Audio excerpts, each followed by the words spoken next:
वाह क्या आईपीओ है।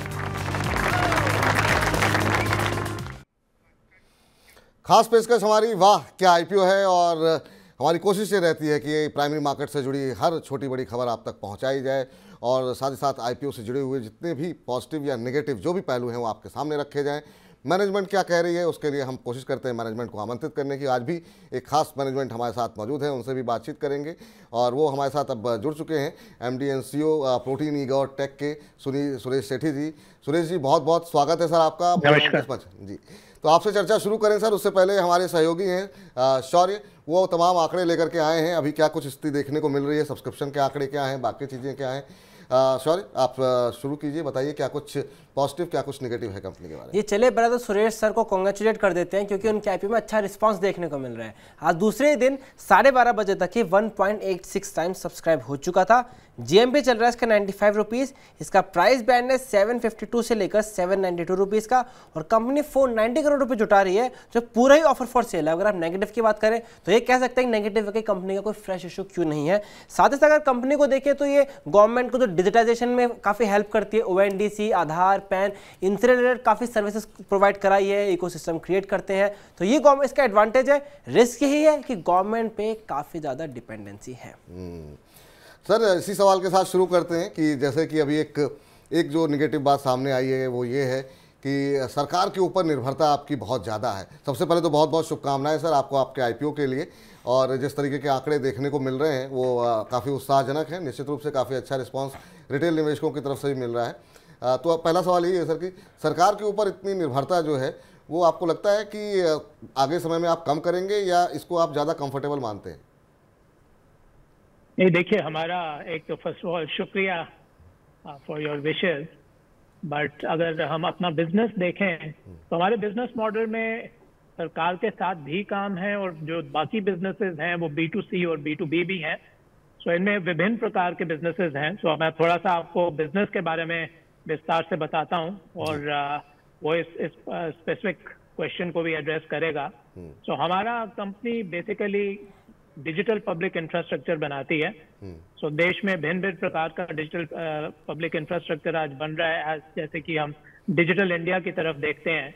और हमने सबसे पहले हमारा सबसे बड़ा बिजनेस जो चालू किया था 2003 में, हमने टैक्स इंफॉर्मेशन नेटवर्क सेटअप किया था टैक्स को मॉडर्नाइजेशन करने के लिए, और उसी के बतौर हमने पैन इशुएंस भी चालू किया था उस समय आईटीडी डिपार्टमेंट के मैंडेट पे। और अंडर पैन इशुएंस आज भी हम वो बिजनेस चलाते हैं। सो देश में जितने भी पैन कार्ड आज तक इशू हुए हैं उसमें हमारा 66% मार्केट शेयर है, और हम देश का पैन डेटाबेस भी मैनेज करते हैं। दूसरा बड़ा बिजनेस जो हमारा है ई गवर्नेंस में, उसमें हम देश की पहली सेंट्रल रिकॉर्ड कीपिंग एजेंसी बने थे नेशनल पेंशन स्कीम के लिए, और आज भी हम वो बिजनेस चलाते हैं, और हमारा उसमें 98% मार्केट शेयर है। और ये एक लाइसेंस्ड बिजनेस है। ये बिजनेस हमको पेंशन रेगुलेटर की तरफ से एक लाइसेंस दिया गया है जिसके थ्रू हम ये बिजनेस रन करते हैं। जैसे कि आज आप बैंकिंग लाइसेंस लेते हैं वैसे ही ये CRA लाइसेंस है। इसी बिजनेस में 2014 के बाद जब जनधन आधार स्कीम लॉन्च हुआ था, और उसी प्रोग्राम के अंतर्गत अटल पेंशन योजना का स्थापना हुई थी जो कि economically weaker sections of the society के लिए है, तो इसी CRA पे हम अटल पेंशन योजना को भी सपोर्ट करते हैं, और उसमें हमारा 100% मार्केट शेयर है। सो ये हमारा एक लाइसेंस्ड बिजनेस है जो कि हमारा दूसरा बिजनेस है। और तीसरा बिजनेस कंपनी ऑथेंटिकेशन और आईडी सर्विसेज प्रोवाइड करती है। तो UIDAI से हमारे पास अगेन सर्विस एजेंसी लाइसेंस है, जिसके बेसिस पे BFSI इंडस्ट्री में जब आप कोई बैंक अकाउंट खोलते हैं, जब आप कोई ट्रांजैक्शन करते हैं जिसमें आप आधार ऑथेंटिकेशन करते हैं, इन सब ट्रांजैक्शंस के लिए पीछे जो आपका चैनल है UIDAI डेटाबेस के साथ, वो हम प्रोवाइड करते हैं। सो चाहे वो बैंक हो, चाहे वो कैपिटल मार्केट इंस्टीट्यूशंस हो, चाहे वो अलग अलग प्रकार की फिनटेक कंपनियां हो, वो हमारे आईडी सर्विसेज के बेसिस पे ये सर्विसेज प्रोवाइड करती हैं। और इसी में हमारा एक और बिजनेस भी है जिसमें कंपनी यूनिक है, हम ऑनलाइन पैन वेरिफिकेशन भी प्रोवाइड करते हैं। सो आइडेंटिटी के जो चारों स्तंभ हैं, eKYC, e-sign, e-authentication and online PAN verification, we are the only company doing it, and this is a completely B2B model. So अगर आप देखेंगे हमारे बिजनेसेस काफी डाइवर्सिफाइड हैं। सिर्फ हमारा टैक्स बिजनेस आज एक गवर्नमेंट के साथ चलता है, जहां पे हमें गवर्नमेंट का कॉन्ट्रैक्ट मिला हुआ है जो कि हमको 2003 में मिला था। बाकी हमारे दोनों लार्ज बिजनेसेस आज लाइसेंस्ड है। एक में हमारे पास पेंशन रेगुलेटर का लाइसेंस है और एक में हम UIDAI के साथ ये काम करते हैं। But business models are completely B2B and B2C। Pension tax business में भी while we have a contract from the government, our revenue pools come from the consumers and businesses. So there is limited revenue coming from the government. Direct from the government, we only have 15% of our total top line, जहाँ पे हमको government से revenue मिलता है।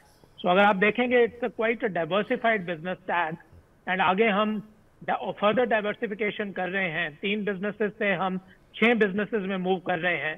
तो जैसे कि भारत में मल्टी सेक्टर डिजिटाइजेशन हो रहा है, अगर आप देखेंगे digital commerce, mobility, health, agriculture, education में हम इन एरियाज में भी अपना योगदान दे रहे हैं to provide digital public infrastructure.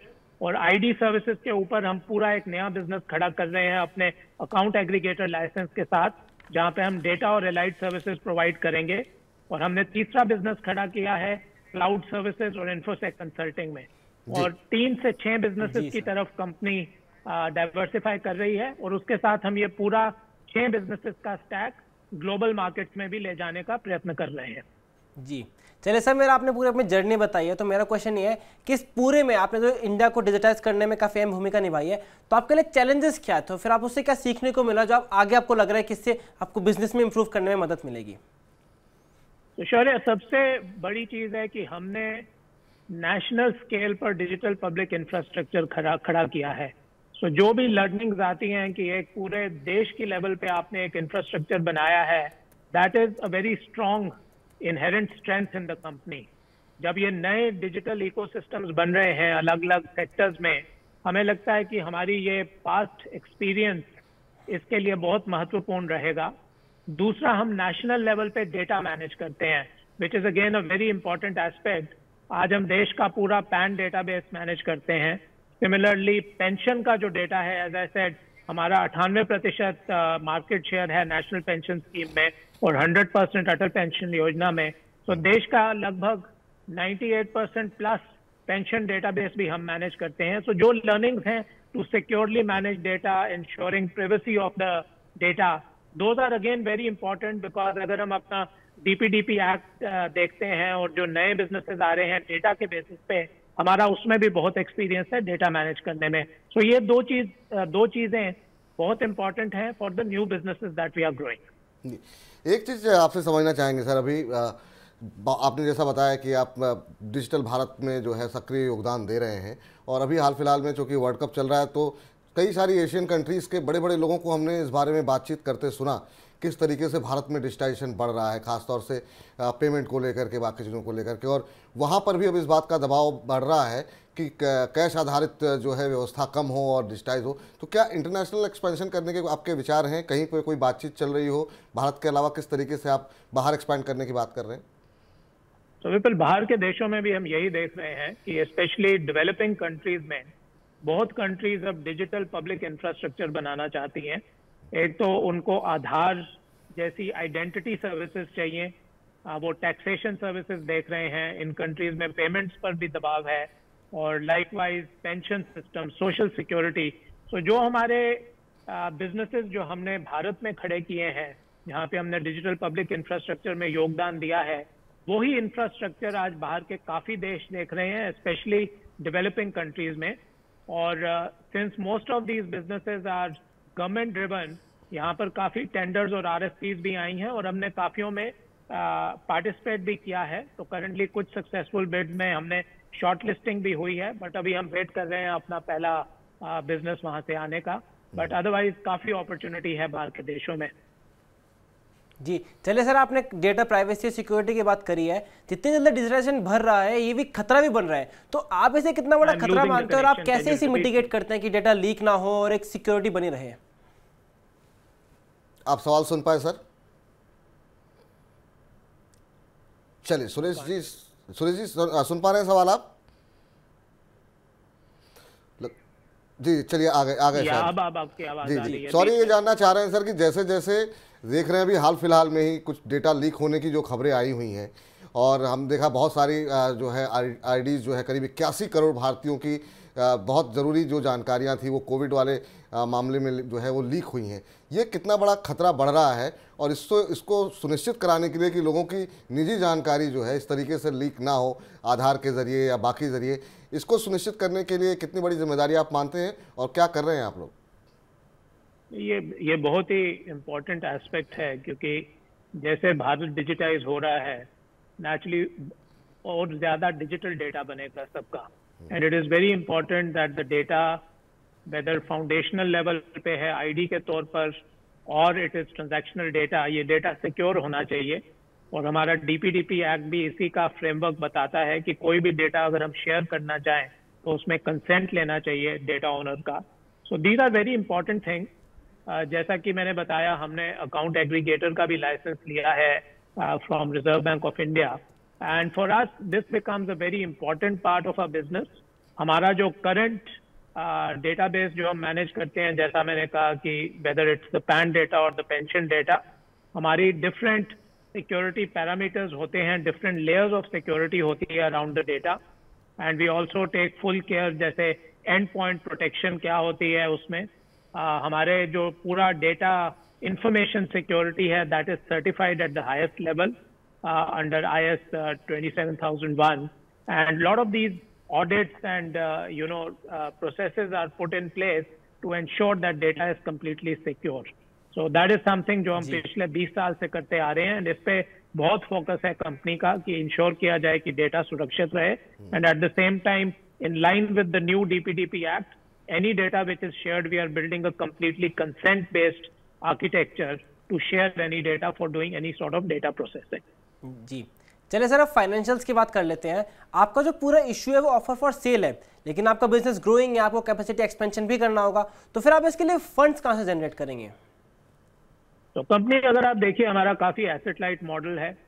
हमारी कंपनी 1999 से ऑनवर्ड्स डेट फ्री कंपनी रही है और हर साल हमारा पॉजिटिव कैश फ्लो होता है। तो अगर आप इस समय भी देखेंगे, हमारे पास काफ़ी रिजर्व्स हैं जिसमें हम फ्यूचर बिजनेस एक्सपेंशन के लिए इन्वेस्टमेंट कर पाएं, and therefore that is not a challenge at all. आप नंबर्स देख ही रहे होंगे हमारे RHP में। And as far as the public issue is concern, considering कि हमारा बिजनेस अलग अलग दिशा में डाइवर्सिफाई किया जा रहा है, सो बोर्ड और शेयर होल्डर्स ने सोचा कि it's the right time for us to go public, because that gives us more sort of transparency, credibility as a listed organization. So हमारा पूरा फोकस था कि एक लिस्टेड कंपनी बनाई जाए, और हमारा ऑफर फॉर सेल है, एज यू रियलाइज 15 में से सिर्फ 7 इन्वेस्टर्स पार्शियली अपना स्टेक डाइवेस्ट कर रहे हैं to make the listing happen, but all the investors continue to remain invested. They believe in the business model, the strength of the company, and the company has enough reserves at its behest for funding its further expansion.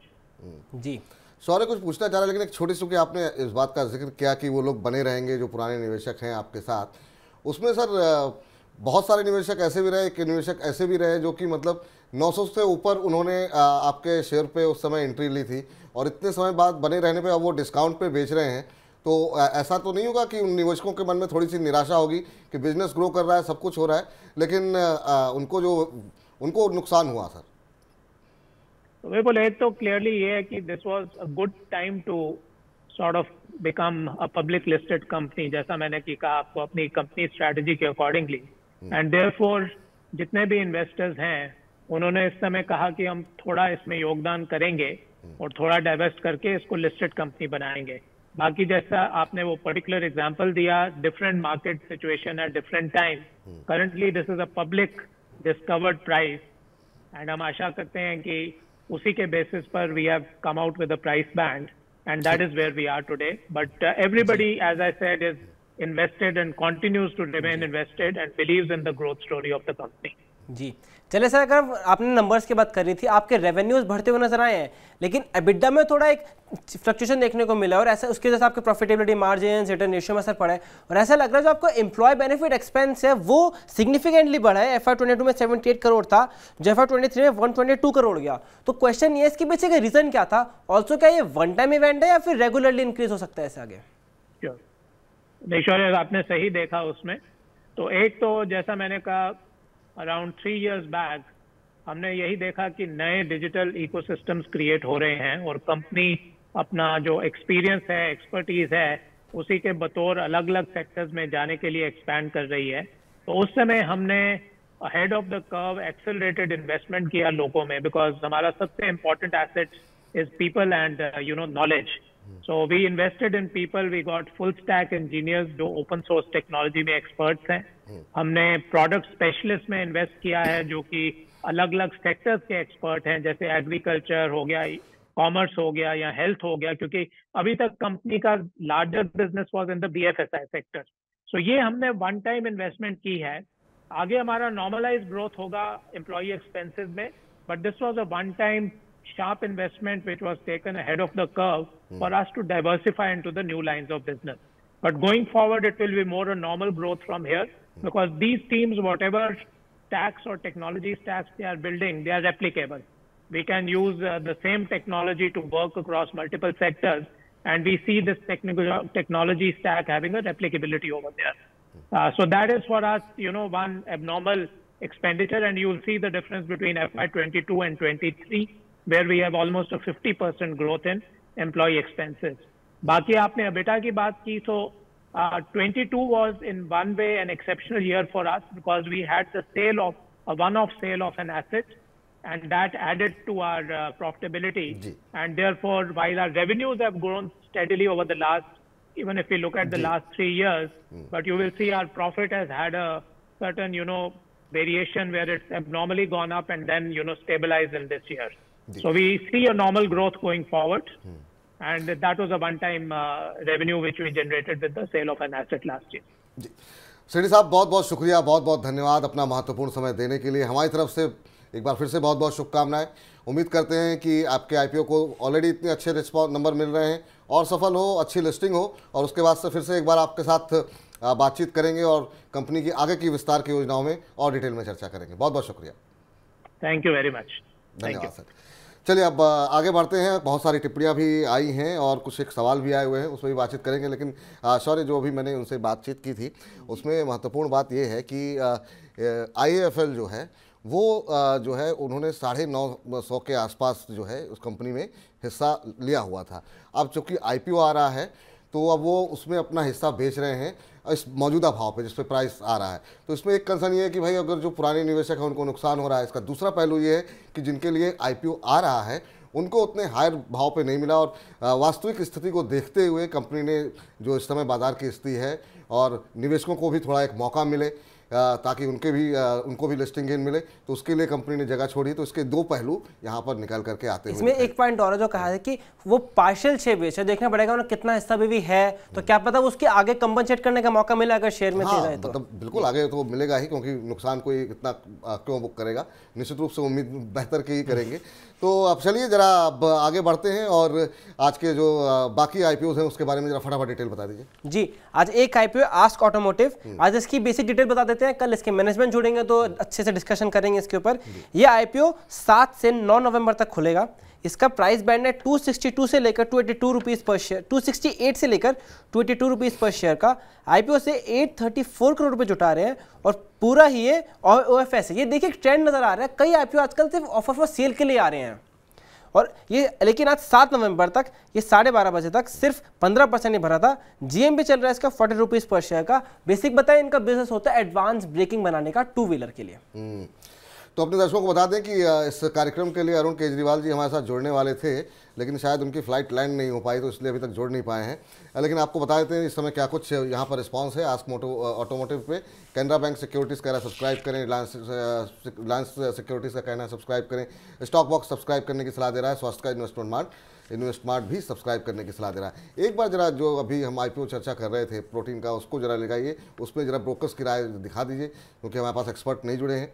तो Reliance securities कह रहा है subscribe करें, Canara bank securities subscribe करने की सलाह दे रहा है, आनंद राठी रिसर्च की सब्सक्राइब करने की सलाह है, चॉइस ब्रोकिंग की सब्सक्राइब करने की सलाह है। कल डॉक्टर रवि सिंह हमारे साथ मौजूद थे, उन्होंने भी कहा है कि इसमें पैसे ज़रूर लगाने चाहिए। मोटो जी का सवाल ले लेते हैं, कह रहे हैं कि वाकई IPO सेगमेंट में मेरा सवाल अवश्य लीजिए। इन्होंने कहा है कि सेलो में एक लॉट इनको मिला था और क्या करें, अभी निकल जाएं या बने रहें या और ऐड करें। तो सर जोशी सर, अरुण केजरीवाल जी तो आज है नहीं, लेकिन कल जो हमारे साथ एक्सपर्ट थे उस पर जब लिस्टिंग के बाद हमने बातचीत की थी तो उनका ये कहना था कि अभी मत ऐड कीजिए, 30% के आसपास का आपको प्रीमियम मिल रहा है, शेयर को देखिए, एक बार नतीजे आ जाएं, थोड़ा नीचे आता है तो आप एंट्री कर, तो आप वहाँ पर जो है और शेयर खरीद सकते हैं, या फिर एक बार के लिए 30% मिल रहा है, दिवाली का टाइम है, चाहे तो मुनाफा बुक कर लीजिए। तो जैसे आपको अच्छा लगे वैसे आप स्ट्रेटजी बना सकते हैं। बाकी और डिटेल में चर्चा आप कल पूछ लीजिएगा सवाल, हमारे साथ एक्सपर्ट भी मौजूद होंगे तो उनसे भी हम उनकी टिप्पणी ले लेंगे। तो सॉरी, बहुत बहुत शुक्रिया, बहुत बहुत धन्यवाद आज की इस चर्चा में जुड़ने के लिए। समय की थोड़ी सी कमी है, बहुत बहुत धन्यवाद। कल उस पर और विस्तारपूर्वक चर्चा करेंगे। तो वाह क्या IPO है के सेगमेंट में इतना ही। वाह क्या IPO है।